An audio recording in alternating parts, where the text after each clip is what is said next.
toi les humbles sont bénis, en toi les faibles sont affermis.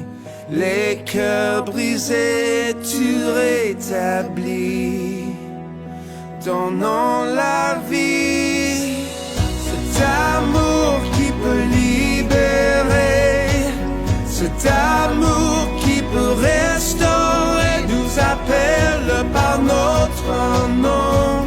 Tu nous appelles par notre nom. Ce Dieu qui créa tout l'univers, ce Dieu qui va mourir au calvaire, nous appelle par notre nom. Tu nous appelles par notre nom.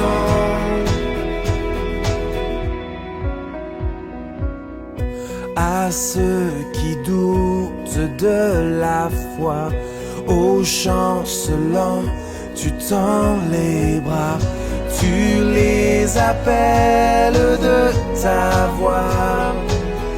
Venez à moi, cet amour qui peut libérer, cet amour qui peut restaurer, nous appelle par notre nom. Tu nous appelles par notre nom. Dieu qui créa tout l'univers, c'est Dieu qui va mourir au calvaire, nous appelle par notre nom. Tu nous appelles. Bon matin. Donc, je m'appelle Benoît Sénécal. Je le précise parce qu'on est deux Benoît. Il y a Benoît Cloutier aussi qui est un ancien, mais moi, c'est Benoît Sénécal. Je suis un des pasteurs ici à Ecclésia. Fait que oui, comme David a dit, c'était un changement d'heure aujourd'hui. Aujourd'hui, on va parler de Déborah, qui est une prophétesse. Moi, je suis pas prophète, mais je prédis que cet après-midi, en tout cas, moi, je vais faire une petite sieste cet après-midi. Je prédis qu'il y en a une couple qui vont faire comme moi, surtout si vous avez des jeunes enfants. C'est comme l'anti-Noël, on dirait, la journée-là. C'est comme le moment que tu redoutes un peu quand tu es un parent. C'est comme, oh boy, OK, ça va être la fun. Mais c'était pas si pire, toute chose considérée, c'est quand même bien. Puis, par la grâce de Dieu, on est ici ce matin et on va étudier ensemble la parole de Dieu. Si vous étiez absent lors des dernières semaines, on est en train de lire ensemble le livre des Juges. Je suis excité de pouvoir commencer à le faire avec vous parce que depuis octobre-novembre que ça trame dans notre tête, qu'on commence à se rencontrer avec l'équipe d'enseignement pour parler de ça. Et là, c'est la première occasion que je vais pouvoir parler de ça avec vous. Avant ça, il y avait Jean-François puis David qui ont commencé l'étude avec vous autres. Petite mise en contexte pour le livre des Juges. Donc, ça parle du moment où les enfants d'Israël sont rentrés dans la terre promise après, dans le livre de Josué, c'est ce qu'on voit. Dans le livre de Josué, le peuple de Dieu arrive dans la terre promise et conquiert le territoire. Et là, dans le livre des Juges, on est à une période un petit peu floue, dans le sens que Dieu dit à son peuple qu'il peut s'établir, il lui donne la loi, il dit, bon, ben, vous voyez, vous avez la loi qui est ici, qui va vous servir à établir une société juste, basée sur la loi de Dieu.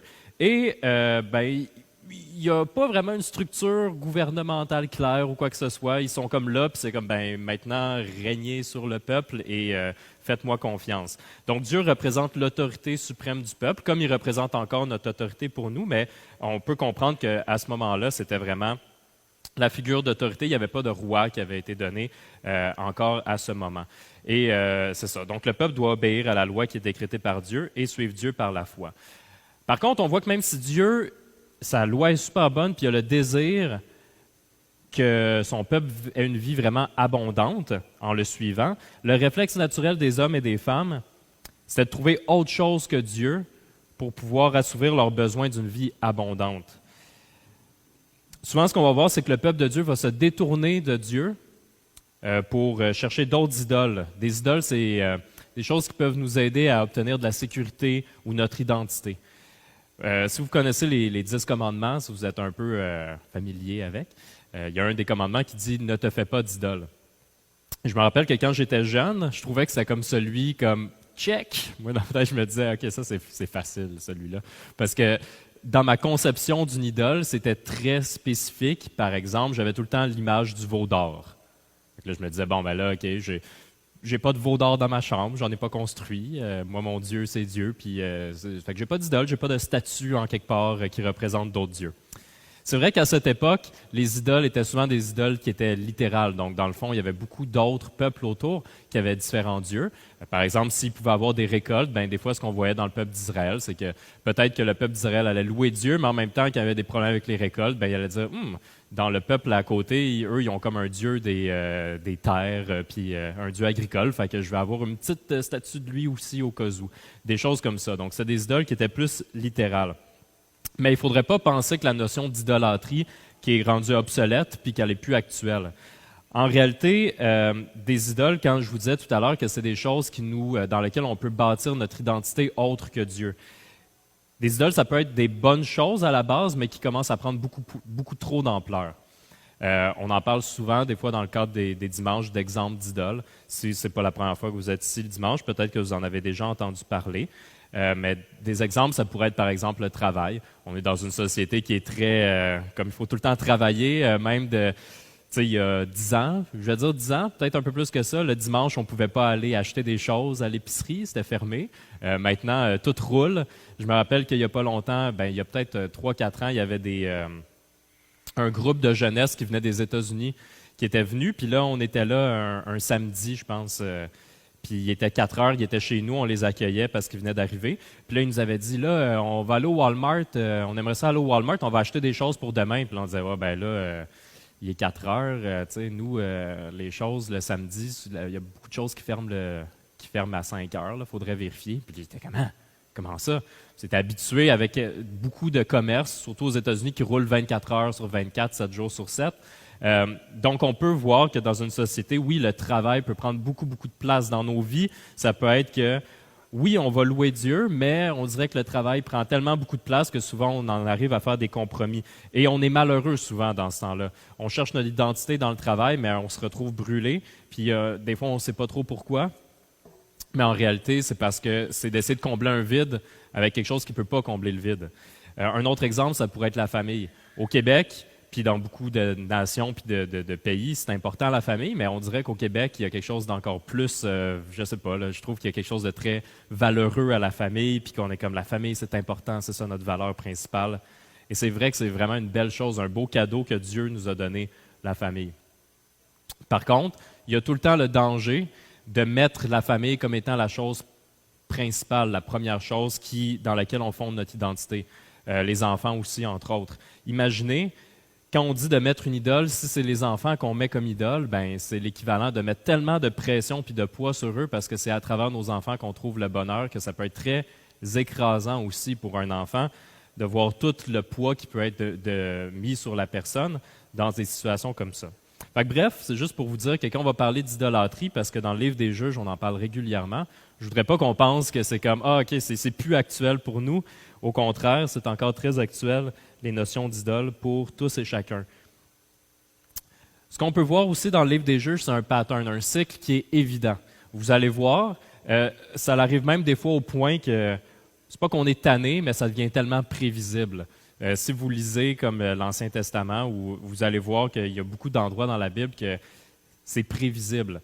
Je donne un exemple, des fois je lis des passages, j'ai comme une Bible pour enfants avec mes enfants, puis des fois je sens pas qu'ils sont irrités, mais tu sais, des fois je laisse la question en suspens, puis je dis là, Dieu il leur a demandé d'être fidèles puis de le suivre. Qu'est-ce que vous pensez qu'ils vont dire? Puis là, ils vont pas l'écouter.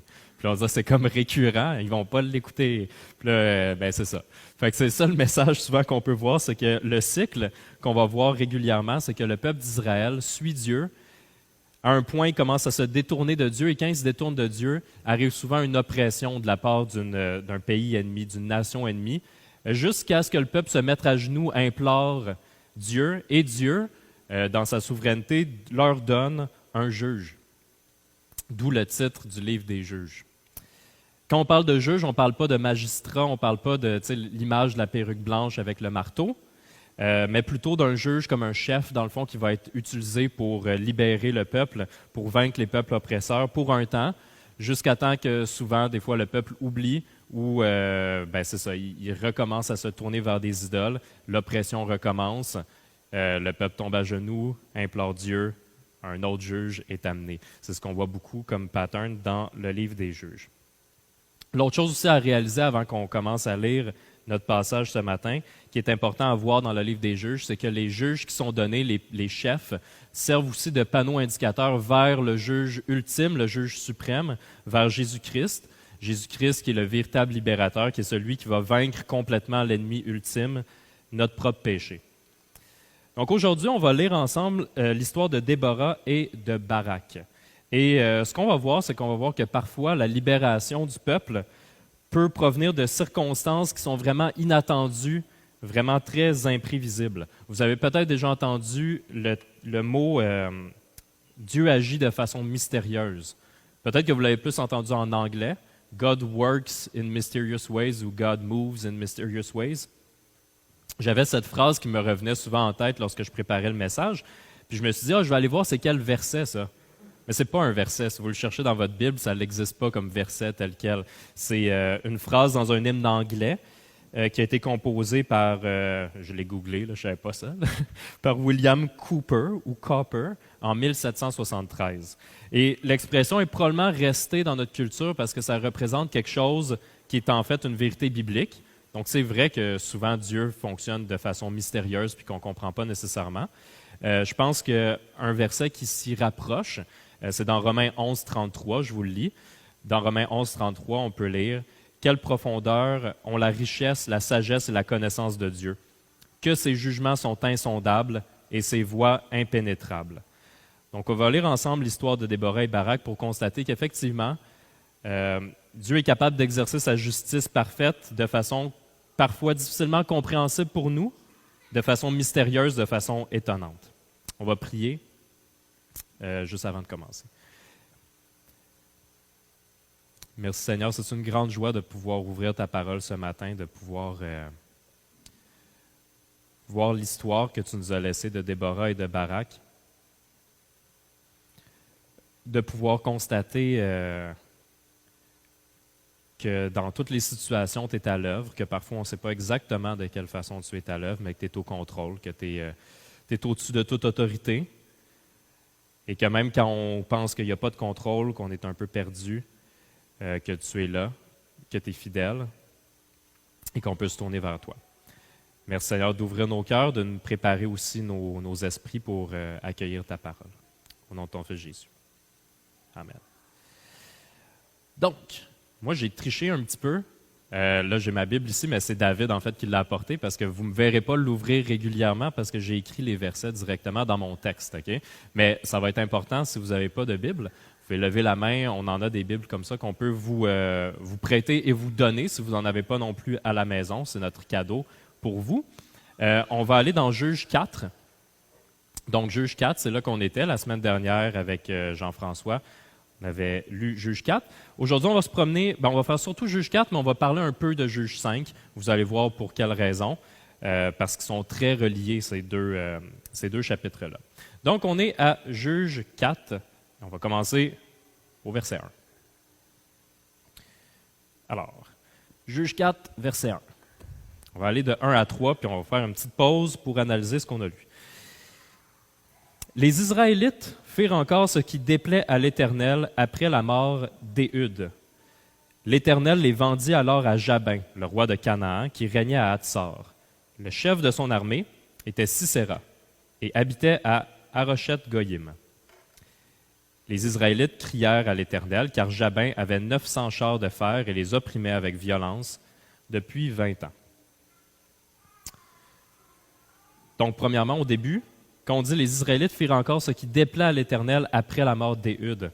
La semaine dernière, Jean-François a parlé de l'histoire d'Éhud, puis on a vu que le peuple avait compris la leçon, ou semblait avoir compris la leçon, s'était tourné vers Dieu. Dieu avait envoyé Éhud pour le libérer, le peuple avait été libéré. Mais maintenant, quand on commence au Juge 4, on voit les Israélites firent encore ce qui déplaît à l'Éternel, se tourner vers d'autres idoles. Donc, l'oppression est revenue. L'oppression sous les mains de Jabin, le roi de Canaan. Il y a beaucoup de personnages, et quand je dis personnages, parle pas de Pinocchio puis la Reine des Neiges, là, des personnages historiques. Okay? Donc, il y a beaucoup de personnages. On a Jabin, on va le garder en tête. Jabin, c'est le roi de Canaan. Et le chef de son armée était Sisera, donc sous Jabin avait le chef des armées, Sisera. Ces deux personnages-là vont revenir régulièrement dans le texte. Les Israélites, troisième verset, les Israélites crièrent à l'Éternel, car Jabin avait 900 chars de fer et les opprimait avec violence depuis 20 ans. Qu'est-ce qu'on voit ici? Donc, il y a eu, le peuple s'est détourné, ensuite de ça, une oppression, et le moment déclencheur pour les événements après, c'est que les Israélites crièrent à l'Éternel. Ils crièrent à l'Éternel, et là, le résultat, c'est qu'il va y avoir un juge qui va être envoyé par Dieu. Mais quand est-ce que le peuple s'est tourné? Après 20 ans. C'est long, 20 ans. Là. Imaginez une oppression pendant 20 ans. Puis, c'est ça. Fait qu'on voit que des fois, c'est pas si évident de se retourner vers l'Éternel et de demander de l'aide. Parce qu'il faut d'abord accepter notre besoin de Dieu. On continue. Versets 4 et 5. À cette époque, Déborah, une prophétesse mariée à un certain Lapidote, était juge en Israël. Elle siégeait sous le palmier de Déborah, entre Rama et Bethel, dans la région montagneuse d'Éphraïm, et les Israélites montaient vers elle pour être jugés. Donc, autre personnage important, Déborah. Déborah, c'est à ce moment-là la juge en Israël. Et là, si vous vous rappelez, j'ai dit au début que quand on parlait des juges, c'était pas le genre de juge qui donne, qui a comme le marteau puis qui exerce des jugements. Déborah est l'exception. Okay? Je ne dis pas qu'elle avait une perruque blanche sur la tête, mais elle a vraiment un rôle de juge dans ce cas-là. On voit que les gens allaient vers elle pour être jugés. Donc, elle exerçait l'application de la justice au sein de la société. Et là, je pense que c'est important d'apporter une précision. Vous allez voir qu'il va souvent avoir ça dans le livre des juges, parce que il y a des, je ne dirais pas des interprétations, mais des lectures différentes selon les commentateurs bibliques du livre des juges. Entre autres, une position qui a été prise par certaines personnes. Ce n'est pas nécessairement ma position, je vais vous l'expliquer.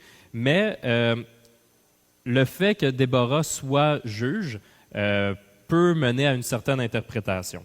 Premièrement, c'était une position qui était surtout prise par des hommes, généralement. Okay?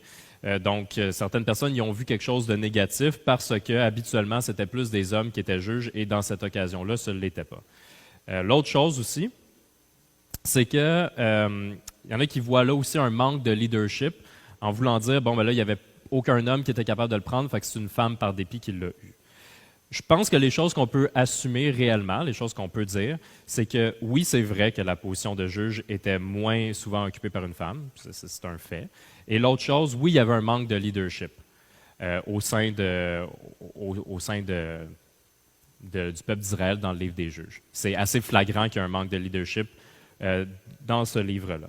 Par contre, il ne faudrait pas tout mettre ça sur « Ah, ben oui, ben, c'est pour ça que Déborah », puis là, dire que par dépit, c'est Déborah qui a été choisie par Dieu. Au contraire, on voit qu'il y a beaucoup d'autres reprises dans la Bible que Dieu utilise de façon très puissante des femmes dans des positions qui sont des positions d'autorité et qui les a mis là, puis que c'était sa volonté.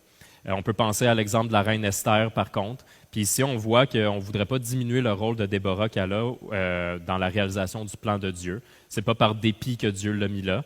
Et c'était une femme d'exception qu'on peut lire encore une fois après des milliers d'années, en fait, qu'on peut lire l'histoire de Déborah.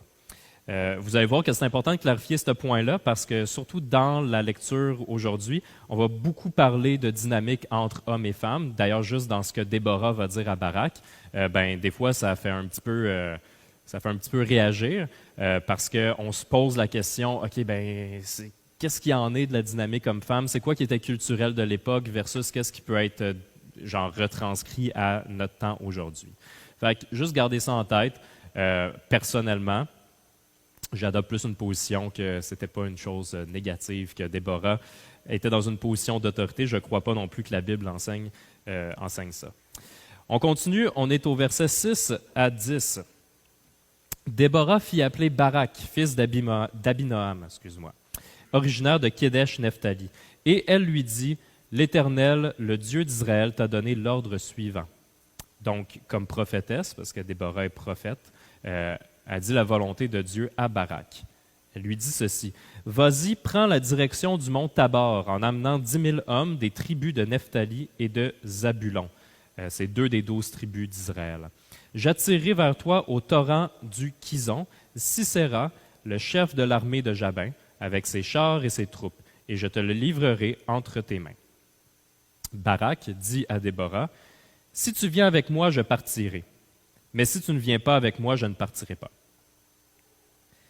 Elle répondit: « J'irai donc avec toi, mais tu n'auras aucune gloire sur la voie où tu t'engages, car c'est entre les mains d'une femme, que l'Éternel livrera Sisera. » Déborah se leva et se rendit avec Barak à Kadesh.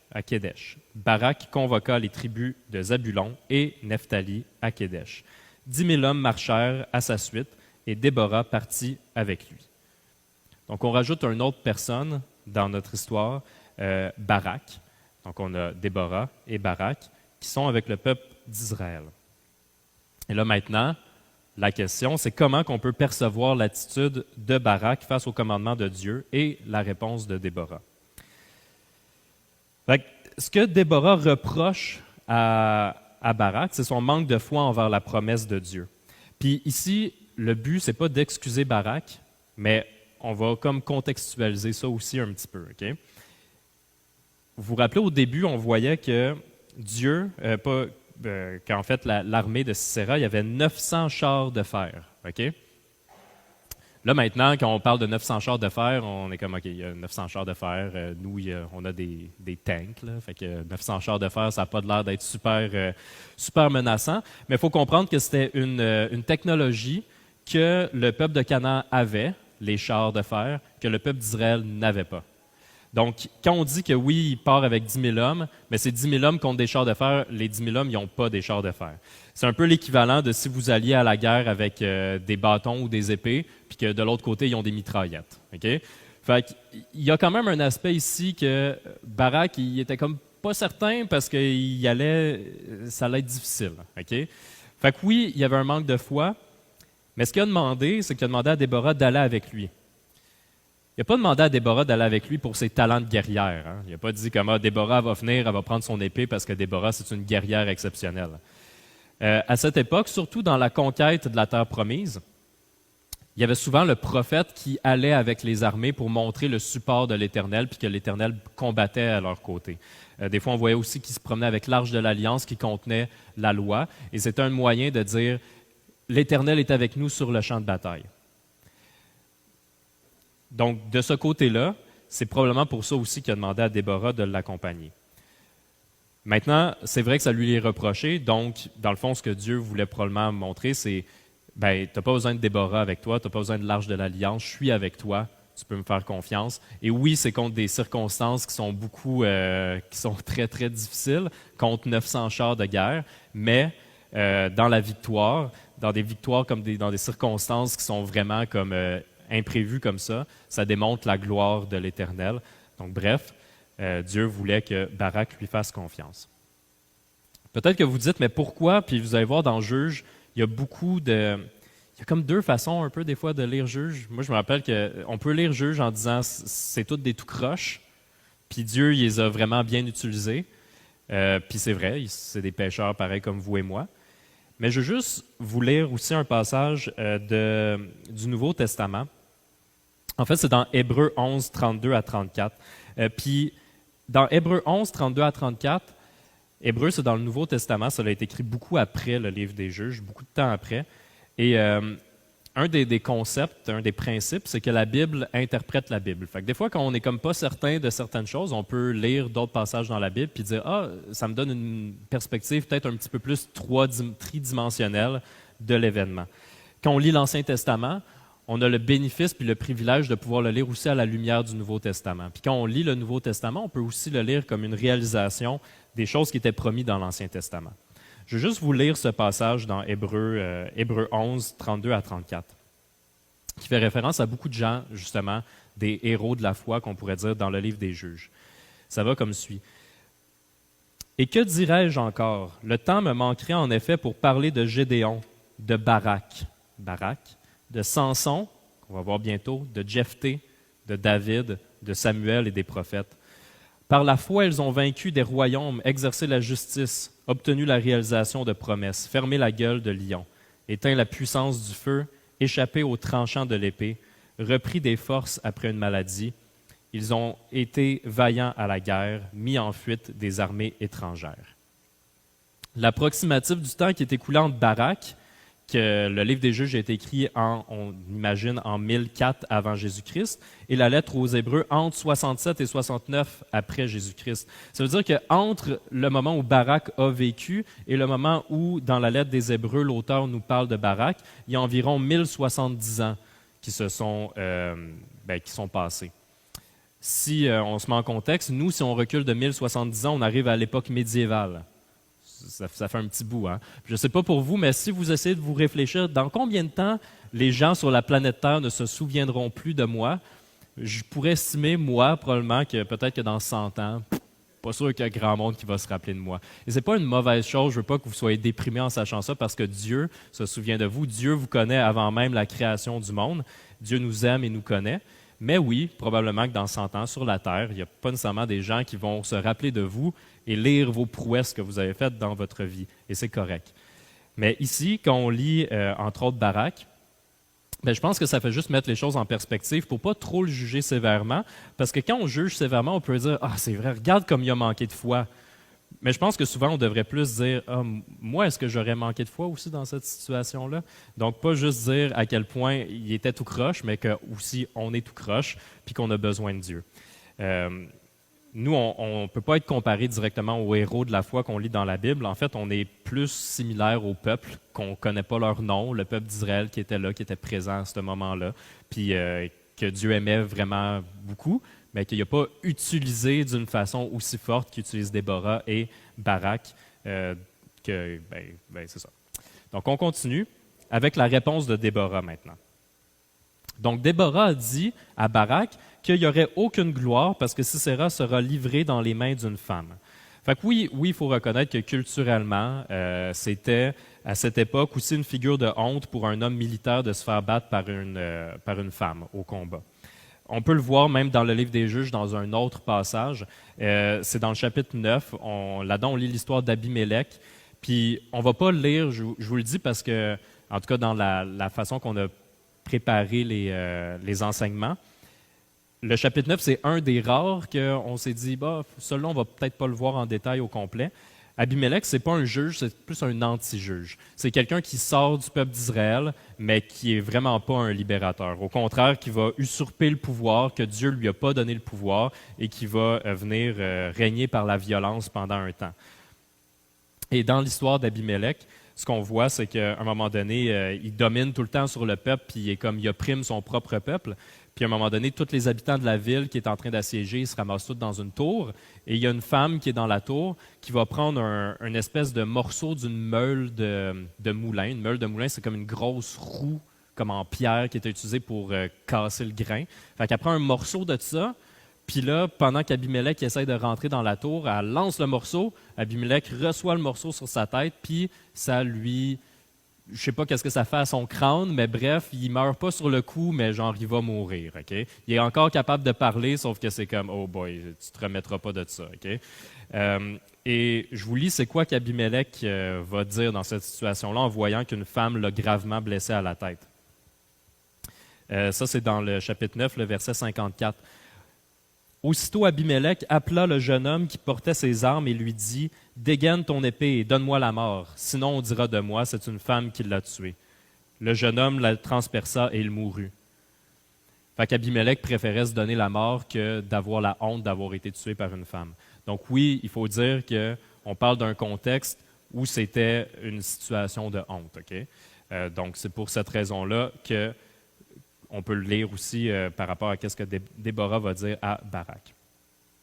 On continue avec le verset 11, et le verset 11 est un peu spécial quand vous lisez le texte parce que ça a l'air d'être un genre, on appelle ça un aparté, comme tu lis le texte au complet, puis là, à un moment donné, tu arrives au verset 11, puis tu fais « Attends, là, je suivais l'histoire, puis là, tu me parles de quelqu'un d'autre qui a l'air d'être pas à la même place, il n'y a pas rapport, pourquoi tu parles de cette personne-là à ce moment-là? » Dans le verset 11, ça nous dit « Héber, le Kénien, s'était séparé des autres Kéniens qui descendaient de Hobab, le beau-frère de Moïse. Et il s'était rendu jusqu'aux chênes de Tsanaïm, près de Kédesh, pour y dresser sa tente. Puis après, au verset 12, on recommence avec Sisera, puis on recommence avec Barak. Puis là, on est comme, de quoi Hébert, le Kenyan? Okay? Puis je ne vous dirai pas tout de suite pourquoi, mais c'est juste parce que dans la Bible, on voit que l'auteur ici commence à mettre des traces qu'il va avoir un rôle important, Hébert. En fait, quelqu'un relié à Hébert va avoir un rôle important. Donc, on dresse la table pour le dénouement de cette histoire. On continue avec le verset 12 à 16. Donc, on arrive au moment de l'affrontement avec Barak, Déborah et les 10 000 qui s'en vont à la rencontre de l'armée de Sisera. Verset 12. On informa Sisera que Barak, fils d'Abinoam, avait pris la direction du mont Tabor. Et depuis Haroshet-Goyim, Sisera rassembla vers le torrent du Kison tous ses chars, 900 chars en fer et tout le peuple qui était avec lui. Alors Déborah dit à Barak, « Lève-toi, car voici le jour où l'Éternel livre Sisera entre tes mains. L'Éternel ne marche-t-il pas devant toi? » Barak descendit du mont Tabor avec 10 000 hommes à sa suite. Maintenant, il obéit par la foi. L'Éternel mit en déroute Sisera, tous ses chars et tout le camp, et les livra à l'épée de Barak. Sisera descendit de son char et s'enfuit à pied. Barak poursuivit les chars et l'armée jusqu'à Haroshet-Goyim. Toute l'armée de Sisera tomba sous le tranchant de l'épée, sans qu'il en reste un seul homme. Je ne sais pas pour vous, mais quand on lit juste ce texte-là, mettons, puis qu'on se dit, OK, ça dit l'Éternel au verset 15, l'Éternel mit en déroute Sisera, tous ses chars, tout le camp, puis là, ils se sont tous fait battre au point que Sisera, il faut qu'il s'en aille à pied. Puis quand on fait juste lire ça, c'est pas nécessairement clair là comment que l'Éternel y met en déroute, mais c'est pour ça que je vais vous parler du chapitre suivant. Le chapitre suivant, c'est Juge 5. Pourquoi je vous en parle? C'est parce que le chapitre suivant dans Juge 5, c'est en fait encore Déborah, mais on appelle ça le cantique de Déborah. C'est qu'après les événements historiques du chapitre de Juge 4, Déborah vient dire la perspective spirituelle de qu'est-ce qui s'est passé dans Juge 4. Et lorsqu'elle va apporter cette perspective-là, ça nous aide à un peu mieux comprendre. Entre autres, dans le chapitre de Juge 4, on lisait au verset 21, « Le torrent du Kison les a entraînés, le torrent des temps anciens, le torrent du Kison. » En fait, ce qu'on peut y comprendre, c'est que ce qui s'est passé, c'est que quand ça dit que l'Éternel a mis en déroute Sisera, c'est qu'il a commencé à pleuvoir, vraiment beaucoup. Puis l'endroit où il se battait, c'était dans un torrent qui était peut-être asséché, dépendamment des moments. Donc, pareil comme ici, là, au printemps, dans pas longtemps, il va y avoir comme la rivière du Nord, il va y avoir pas mal de courant dedans. Puis à d'autres moments, c'est pas mal plus sec.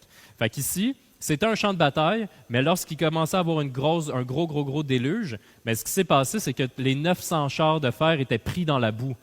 Puis là, ça ne sert pas à grand-chose, un char de fer pris dans la boue. Donc, avec 10 000 hommes qui descendent la montagne contre des gens qui, finalement, leur char de fer, ça ne marche plus, mais c'est comme ça que l'Éternel aurait mis en déroute le peuple, l'armée de Sisera. Donc, c'est ce qu'on peut y comprendre. Mais ce que je trouve le plus intéressant, en fait, du cantique de Déborah, du chapitre 5, c'est de voir qu'après ces événements-là, Déborah écrit un merveilleux poème, en fait, là, un merveilleux hymne de louange pour rendre gloire à Dieu qui agit à travers les événements, qui contrôle les circonstances. Parce que, tu sais, on pourrait s'arrêter et dire, bah, il a été chanceux, hein, il était censé perdre, mais finalement, il a plus bien gros, puis il a gagné. Fait qu'il a été chanceux. Mais c'est pas ça.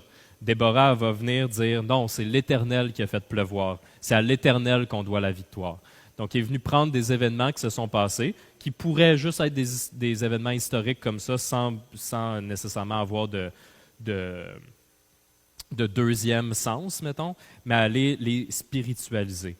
Mais il faut quand même se rappeler que Déborah est prophétesse, elle a un lien spécial avec Dieu.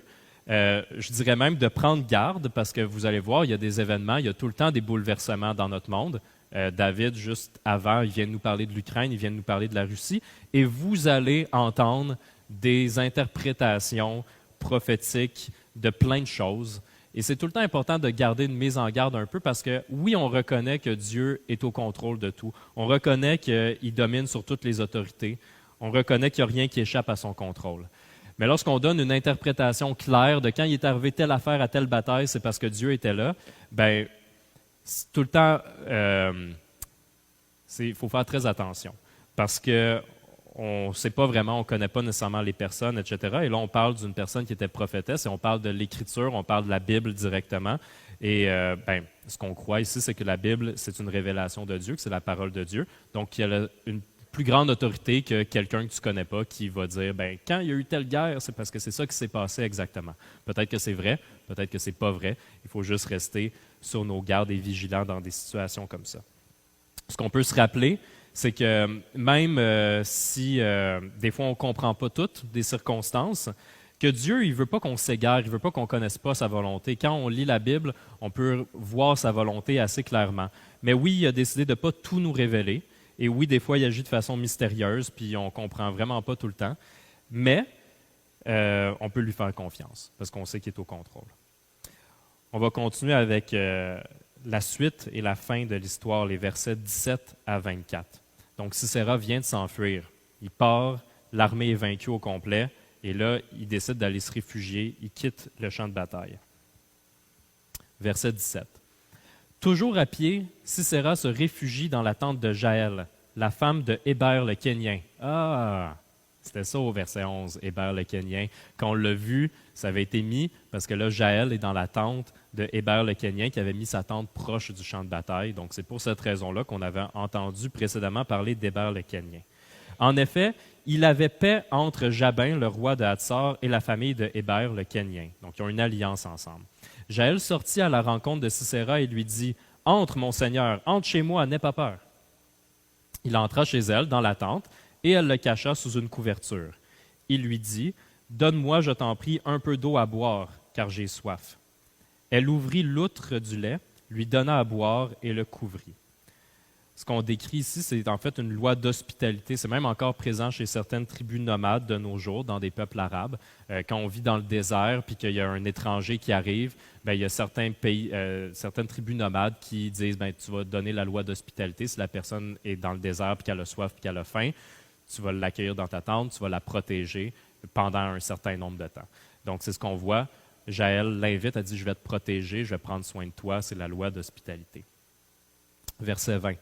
Il lui dit encore, « Tiens-toi à l'entrée de la tente, et si l'on vient te demander, y a-t-il quelqu'un ici?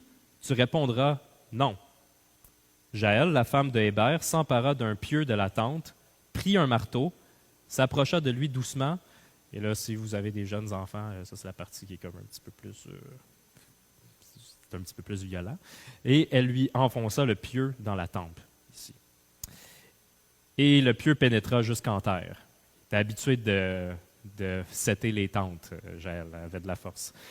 Sisera se trouvait alors dans un état de sommeil profond, car il était accablé de fatigue, et il mourut. Voici que survint Barak, qui était à la poursuite de Sisera. Jaël sortit à sa rencontre et lui dit, « Viens, je vais te montrer l'homme que tu cherches. » Il entra chez elle et vit Sisera étendu mort, le pieu dans la tempe. Ce jour-là, Dieu humilia Jabin, le roi de Canaan, devant les Israélites. La pression des Israélites se fit de plus en plus lourde contre Jabin, le roi de Canaan, jusqu'à son extermination. Quand je vous disais que Dieu travaille de façon mystérieuse, il y en a beaucoup des passages dans Juge que c'est le cas, et ça, je considère que c'est un des passages aussi que quand on lit, on se pose la question, puis on se dit comment qu'on est censé dealer avec ça. Est-ce que l'acte de Jaël, c'est honorable ou c'est lâche? Elle offre la loi de l'hospitalité. Sisera est là, dit oui, je vais te protéger, puis quand il dort, pac! Est-ce que Dieu se réjouit de ça? Est-ce qu'il condamne le geste? On peut dire deux choses. Je vais commencer avec, premièrement, le fait que la volonté de Dieu s'est réalisée. Que la volonté de Dieu, c'est que, oui, il avait demandé à Barak, au départ, d'aller terrasser l'armée de Sisera. Puis, il a dit, ce que Déborah avait dit, il a dit, là, tu m'as pas, Barak, tu m'as pas écouté au premier coup, tu as manqué de foi. Fait que ce qui va se passer, c'est que c'est dans les mains d'une femme que l'Éternel va livrer Sisera.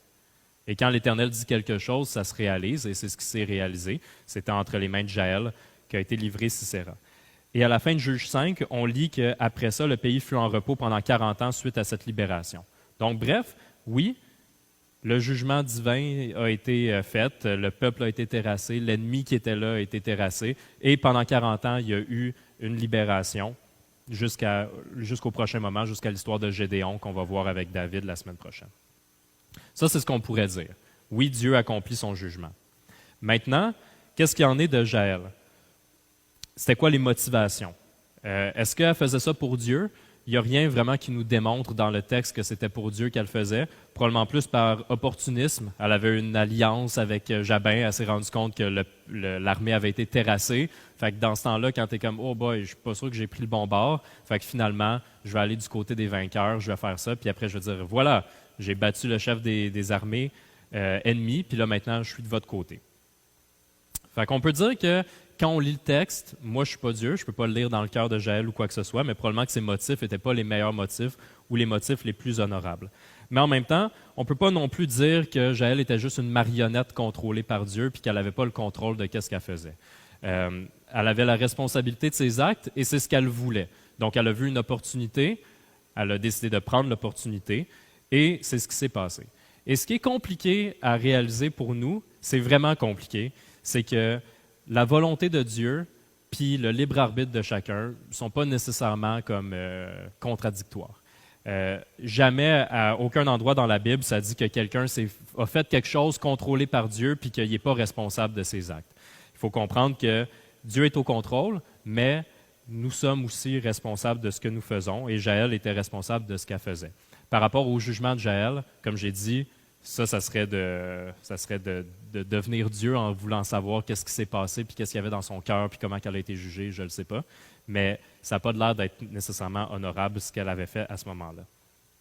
Quand je disais au début de message, puis je vais en profiter pour inviter si les musiciens veulent venir tranquillement s'installer, mais quand je disais en début de message que Dieu agit parfois de façon mystérieuse, ça c'est un de ces moments-là. Puis c'est difficile pour nous de comprendre justement ce que je viens de vous dire, que la volonté de Dieu s'exerce parfaitement, tout comme le libre arbitre de Jaël. Mais ça s'applique aussi à nous quand on entend ce message-là. Pas parce qu'on va se retrouver dans une situation similaire à Jaël ou quoi que ce soit, mais dans le sens que quand je parle du libre arbitre, ben oui, on a un libre arbitre aussi. D'abord, peut-être que tu es ici ce matin et tu as décidé de te lever un dimanche matin avec l'heure en plus. Tu sais, quand on ne veut pas faire quelque chose, souvent on se donne des petites excuses, mais si tu es là ce matin, que tu n'as pas eu une super nuit, et que tu as décidé d'y aller quand même à l'église puis d'entendre la parole de Dieu, j'aurais tendance à dire que c'est Dieu qui agit puissamment puis qui t'attire à le découvrir. C'est comme plus fort que toi, tu veux savoir qu'est-ce que Dieu dit dans sa parole, et peut-être que le message de ce matin est probablement les messages de chaque matin quand tu viens à l'église. C'est peut-être confrontant, peut-être difficile à accepter, mais aussi très attirant. Et si c'est ton cas, si tu es un peu comme ça, ben, il faut savoir que oui, il y a une responsabilité de la part de chacun de répondre à l'appel. Comme Barak et Déborah avaient répondu à l'appel de Dieu quand Dieu les a invités à aller à la bataille, puis ils l'ont suivi. Parce que suivre Dieu, c'est un choix volontaire. C'est un choix volontaire qui peut être sous la forme du baptême, si tu ne t'es pas fait baptiser. Mais aussi, il ne faudrait pas juste se dire « Bon, ben moi, j'ai fait ce choix-là volontaire il y a 20 ans, puis j'ai plus besoin de faire ce choix-là, parce que c'est un choix à refaire à chaque jour. » Comme de la même façon, vous décidez si vous aimez beaucoup vos enfants, vous aimez beaucoup votre femme, votre mari, vos amis, vous aimez beaucoup des gens dans votre vie, ben c'est un choix qu'on fait à tous les jours de continuer à aimer ces personnes-là. Et c'est la même chose avec Dieu. C'est un choix qu'on refait tout le temps. C'est un appel autant pour les gens qui entendent le message puis qui veulent signifier, qui veulent donner leur vie à Dieu, qui sont prêts à faire ce pas-là. Mais c'est aussi un message pour tout le monde qui suit Dieu par automatisme, mais sans passion. C'est un message pour moi aussi qui, des fois, on oublie pour quelles raisons on suit Dieu, puis pour les grandes richesses qu'il a faites dans notre vie, pour les grandes bénédictions qu'il nous donne, parce qu'on veut lui rendre honneur, parce qu'on croit qu'on a été créé pour lui rendre gloire. Donc, c'est un encouragement pour vous de soit donner votre vie à l'Éternel, si vous ne l'avez pas fait, ou de vous reconsacrer à l'Éternel, comme on le fait à chaque jour, et des fois même quand on a des saisons qui sont plus difficiles, mais on peut se rappeler que Dieu est encore là, qu'il est encore fidèle, qu'il est avec nous. Quand on dit que Dieu agit de façon mystérieuse, il n'y a probablement rien de plus mystérieux non plus que la façon qu'il a choisi de libérer ultimement son peuple. Comment il a décidé de délivrer ses enfants du péché. C'était vraiment imprévisible de penser. Je ne pense pas que quelqu'un aurait deviné que la manière que Sisera serait battu, c'était par Jaël avec un pieu de tente dans la tête. C'était très imprévisible. C'est beaucoup plus incroyable quand même de constater que la plus grande libération de l'histoire de l'humanité, elle aurait lieu des années après dans des circonstances encore plus humiliantes que ce que Sisera a ressenti à ce moment-là. Dans notre histoire qu'on a lue aujourd'hui, Sisera, il meurt d'un coup de pieu. Puis, je ne veux pas faire des liens maladroits, mais c'est difficile pour moi de ne pas penser non plus que plusieurs années après, Dieu lui-même s'est fait homme dans la personne de Jésus, puis que les pieux, il ne les a pas reçus dans la tête, mais il les a reçus dans les mains, il les a reçus dans les pieds, puis qu'il a été humilié beaucoup plus que Sisera aurait été humilié. Que Dieu, qui était tout-puissant, s'est abaissé, s'est humilié pour nous, parce qu'il nous aime profondément. Dieu agit vraiment de façon incroyable, souvent imprévisible, souvent mystérieuse, qu'on ne comprend pas vraiment qu'est-ce qui se passe et pourquoi il fait certaines choses. Mais l'apôtre Paul le décrit bien dans sa lettre, la première lettre aux Corinthiens. Puis ce qui est écrit dans le chapitre 1, verset 18 de la première lettre de Corinthiens, c'est dit « En effet, l'apôtre Paul écrit, « En effet, le message de la croix est une folie pour ceux qui périssent, mais pour nous qui sommes sauvés, il est la puissance de Dieu. » Donc, mon encouragement pour vous et pour moi ce matin, c'est de trouver confort que le fait que même si on ne comprend pas toujours de quelle façon Dieu agit, même si les circonstances autour de nous sont souvent troubles et que ça peut nous décourager, il faut se rappeler que Dieu agit, il agit encore aujourd'hui, qui est au contrôle, qui nous demande de lui faire confiance. Il nous demande de lui faire confiance à chaque jour dans nos plus grandes batailles et on peut se rappeler de ça.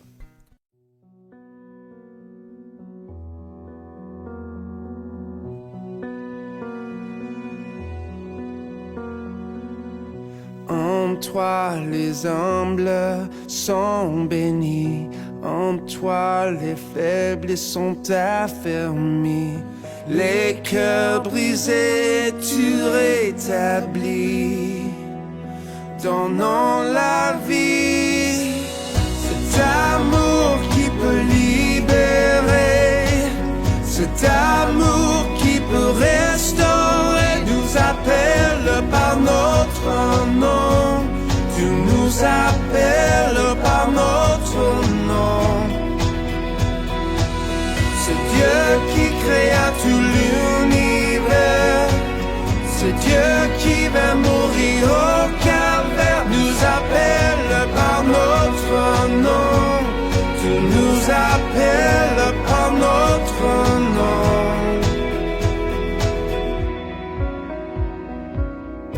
À ceux qui doutent de la foi, aux chancelants, tu tends les bras, tu les appelles de ta voix. Venez à moi, cet amour qui peut libérer, cet amour qui peut restaurer, nous appelle par notre nom. Tu nous appelles par notre nom. C'est Dieu qui crée